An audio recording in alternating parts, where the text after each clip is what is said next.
Hello बच्चों। आज की हम अपनी अगली क्लास के अंदर हार्मोनिक डिस्टॉर्शन पढ़ते हैं।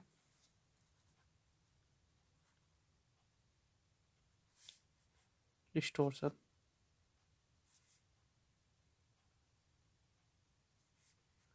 इसको अपन कहेंगे सन्नादी विकृति। क्या होता है? कोई भी ट्रांजिस्टर होता है, उस ट्रांजिस्टर को अपन प्रवर्धक के रूप में यूज में लेते हैं।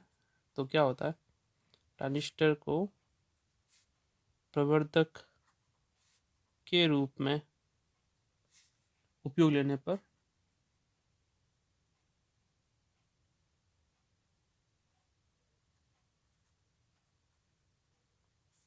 उसकी जो करेक्टरिस्टिक कर्व होती है, जो वक्र होता है, ट्रांस वक्र, वो क्या होता है?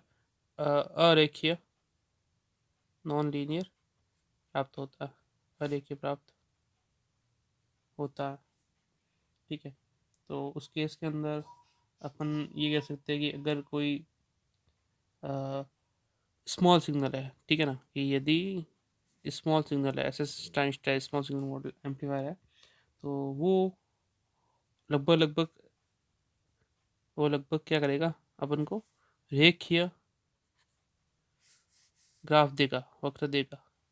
परंतु अगर कोई लार्ज सिग्नल एम्पलीफायर है, ठीक है, तो इस स्थिति में उसका जो अधिकतम भाग होगा, तो एल एस का अधिकतम भाग जो होगा वो क्या होगा?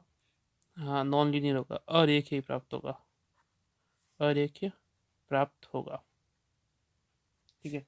अब ये जो अरेखीय प्राप्त पोर्शन प्राप्त होता है, उसके हिसाब से जो उसका पूरा पूरा पोर्शन होता है, वो आधा तो क्या होगा धनात्मक के लिए, और फिर ऋणात्मक सर्कल के लिए भी उस केस के अंदर वो दोनों अलग वेव प्राप्त होती है। ठीक है। तो जो डेविएशन होता है, जो परिवर्तन होता है, ठीक है ना, वो आउटपुट फॉर्म, वेव फॉर्म और इनपुट वेव फॉर्म के टर्म में होता है। इसको अपन क्या कहेंगे? नॉन लीनियर डिस्टॉर्शन कहेंगे। ठीक है। तो अपन कह सकते हैं कि आउटपुट वेवफॉर्म, निर्गत वक्र और इनपुट वेवफॉर्म, निवेशी वक्र के मध्य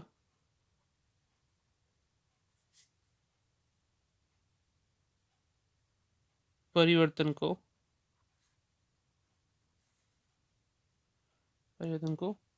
अ, अरेखीय अरेखीय विकृति कहता है। ठीक है। अब अपने पास में एक पावर एम्पलीफायर है जो लार्ज सिग्नल हैंडल कर रहा है। ठीक है। तो उसके अंदर सबसे बड़ी जो प्रॉब्लम होती है वो नॉन लीनियरिटी की प्रॉब्लम होती है। ठीक है। अब जो डिस्टोर्शन होता है वो हमेशा ही क्या होता है कि अ, एक तरह से एग्जैक्ट डुप्लीकेट और इनपुट सिग्नल होगा उसका। ठीक है। तो सबसे बड़ी बात ये होती है कि यहाँ पे जो आउटपुट वेवफॉर्म और इनपुट वेवफॉर्म का मिसमैच होता है।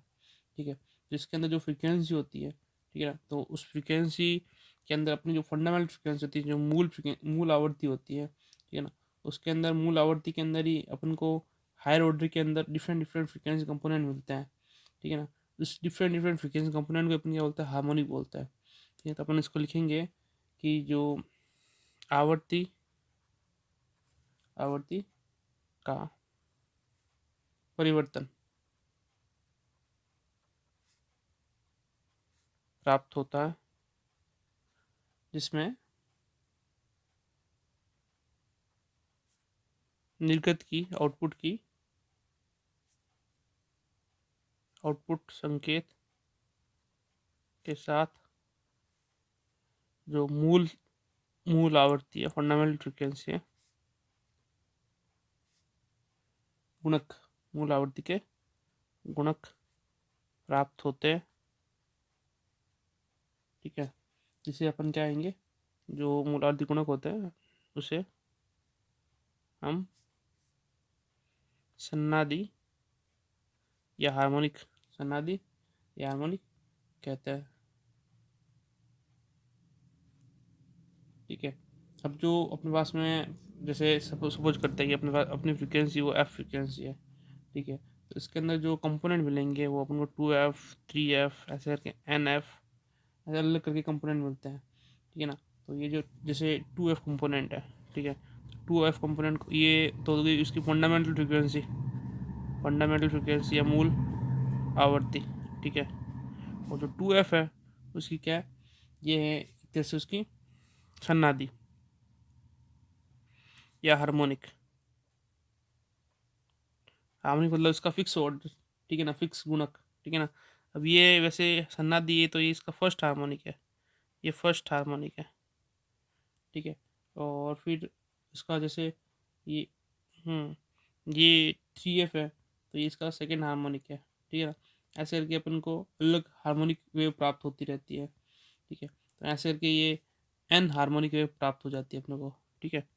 तो जो अपना टोटल डिस्टोर्शन होता है, ठीक है ना, जो अपन मतलब ये निकालते हैं परिवर्तक, विकृति विकृति निकालते हैं, ठीक है ना। उस विकृति को निकालने की प्रक्रिया को अपन बोलते हैं हार्मोनिक डिस्टोर्शन। तो जुड़ी बात है कि, ठीक है ना।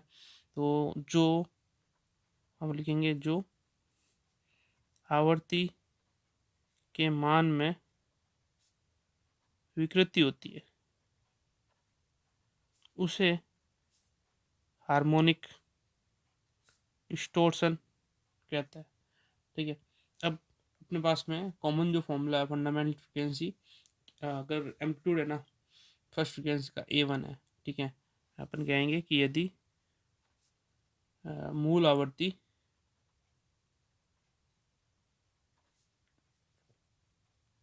का आयाम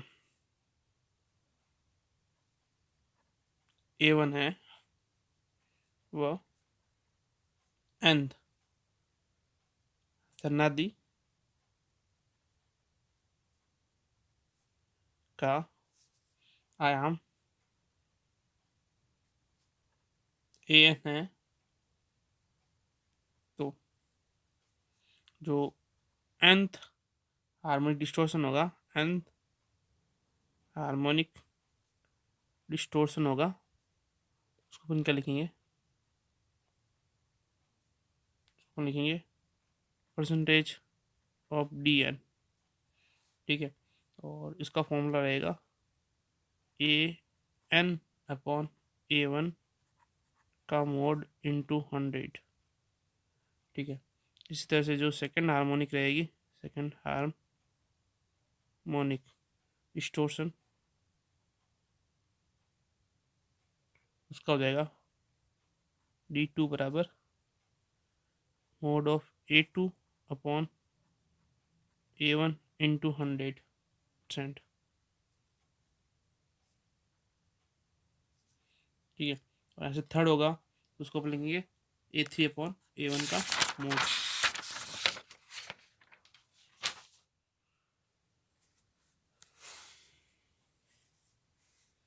ठीक है। और जो टोटल हार्मोनिक डिस्टोर्शन होता है ना, वो क्या होता है, अगर कोई मतलब कोई लार्ज नंबर के अंदर डिस्टोर्शन है, ठीक है, किसी भी संकेत के अंदर या आवर्ती के अंदर बड़ी संख्या के अंदर विकृति उत्पन्न हो रही है, ठीक है।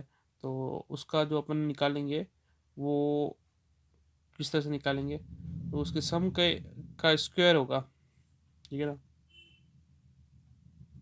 तो लिख सकते हैं कि किसी आवर्ती का कुल सन्नादि विकृति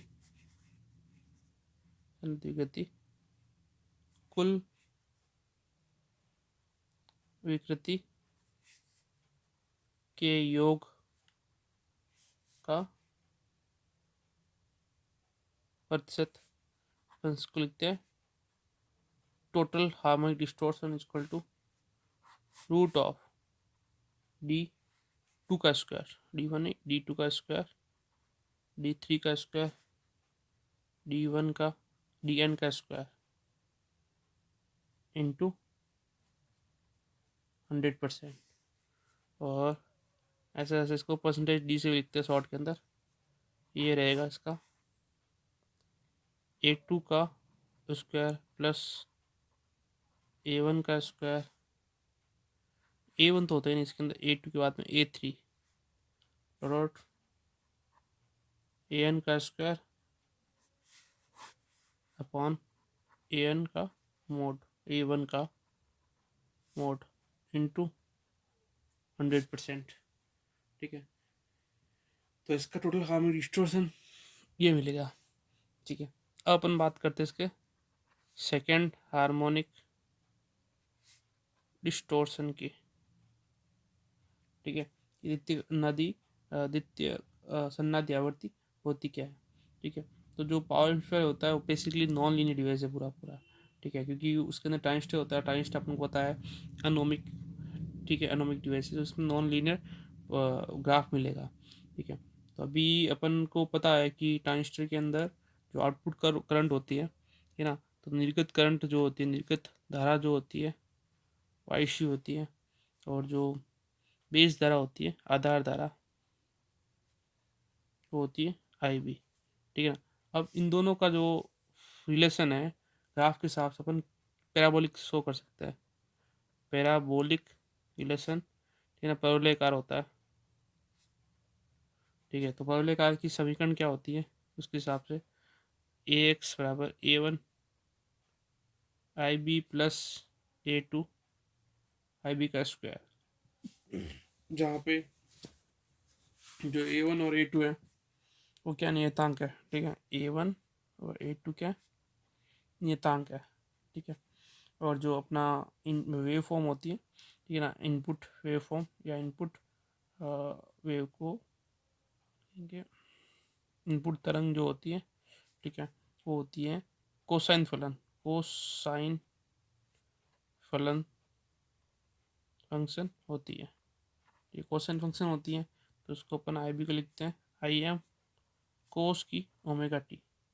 ठीक है, अब ये मान रखेंगे यहाँ पे आई बी के अंदर, तो जो आई सी है वो क्या जाएगा, ए वन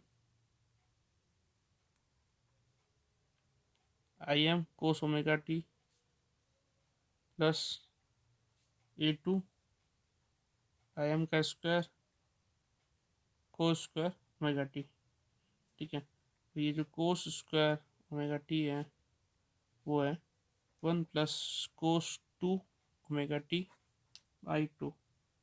तो अपना जो समीकरण रहेगा वो रहेगा a one I am cos omega T plus A two I am का स्क्वायर अपॉन टू 1 प्लस कोस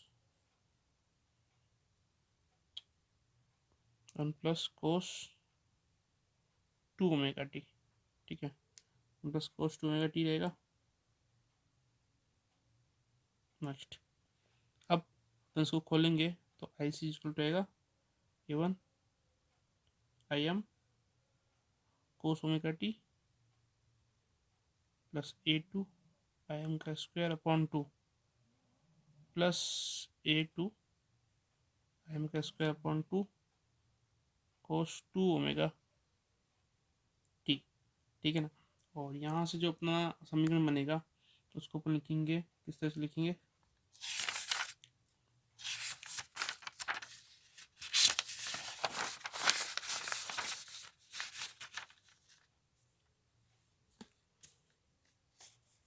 इसको जो अपन अरेंज करेंगे उसको अरेंज करेंगे कुछ तरह से, i c equal to a two I am का स्क्वायर अपॉन टू, इसमें कोस का कोई फलन नहीं है। ठीक है ना, और इसका ये जो फलन है ये कोस का है, और इसके बाद वाला फलन ये भी क्या है, कोस का है। ठीक है, तो इस केस के अंदर ये i zero plus i one cos omega T plus i two cos two omega t, इस फॉर्म के अंदर अपन को समीकरण मिलेगा। ठीक है, और ये जो आई वन है वो है अपना ए वन ए आई एम। ठीक है, और जो आई टू है या आई जीरो है, दोनों की वैल्यू सेम है, वो है ए टू आई एम का स्क्वायर अपॉन टू। ठीक है, अब ये जो समीकरण है नेक्स्ट वो सीधा सीधा किसको इंडिकेट कर रही है कि जो ये जो करंट है वो सेकेंड हार्मोनिक के अंदर है। ठीक है ना। ये जो समीकरण है यानी ये अपने को बता रही है कि जो कलेक्टर करंट है, कलेक्टर करंट जिसमें सेकेंड हार्मोनिक डिस्टॉर्शन होता है, ठीक है। तो हम इसको एक तरह से इस समीकरण को बेसिकली इस समीकरण से कंपेयर करते हैं। आई सी जो होती है, ठीक है ना, वो डीसी बाइसिंग के कारण जो आई सी क्यू करंट और ए सी करंट जो है उसको अपन लिखेंगे आई सी, और ये जो करंट थी ये ए सी करंट थी आई सी, ठीक है। तो जो i c current total current है वो लिखी जाएगी i c q plus i o plus i one cos omega T plus i two cos two omega T, ठीक है।